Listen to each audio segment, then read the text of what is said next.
Di TKI Indonesia itu semakin dicintai sama orang Jepang guys. Ternyata nggak sia-sia kita menjadi budak Jepang. Karena hari ini bukan cuma lu bisa jadi budak produk-produknya Jepang, sekarang lu juga bisa jadi budak beneran di Jepang. Jadi buat teman-teman ya, kenapa berita ini menarik ya? Karena sebetulnya kabar ini bisa jadi sangat menguntungkan buat perekonomian Republik Indonesia tercinta ini. Dan bahkan bisa juga membantu buat menolong mata uang rupiah. Teman-teman tahu nggak ya, sampai 4 tahun ke depan nih, tahun 2029, Jepang itu membutuhkan lebih dari 800.000 tenaga kerja asing buat membantu perekonomian mereka, buat mengisi posisi-posisi yang kosong di pabrik-pabrik, di kantor-kantor, di perbankan, di sawah-sawah, perkebunan, pertanian yang ada di Jepang. Tapi yang jelas ya, pemerintah Jepang memang udah mengakui keadaan darurat ini. Mereka mengakui bahwa negaranya kekurangan ratusan ribu tenaga kerja. Dan mereka akhirnya juga mengakui tanpa adanya pekerja asing, ekonomi Jepang bakal stagnan, bahkan nyungsep guys. Dan Jepang gak ada pilihan lain. Mereka harus menambah tenaga kerja asing yang sampai 4 kali lipat sebelum tahun 2040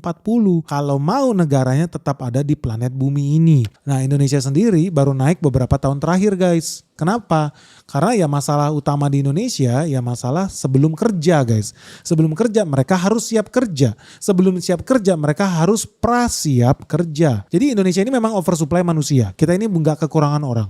Tapi Indonesia kekurangan orang yang siap berangkat. Udah bahasa Jepangnya minim, sertifikasinya lambat, informasinya juga nggak merata, dan banyak calon TKI kita gugur sebelum berangkat. Ujung-ujungnya jadi korban penipuan. Karena nggak murah buat berangkat ke Jepang, lu harus keluar duit puluhan juta loh. Ujung-ujungnya lo nggak berangkat. Banyak yang jadi begitu. Bahkan udah sampai jual sawah, jual bapaknya sendiri pun ada.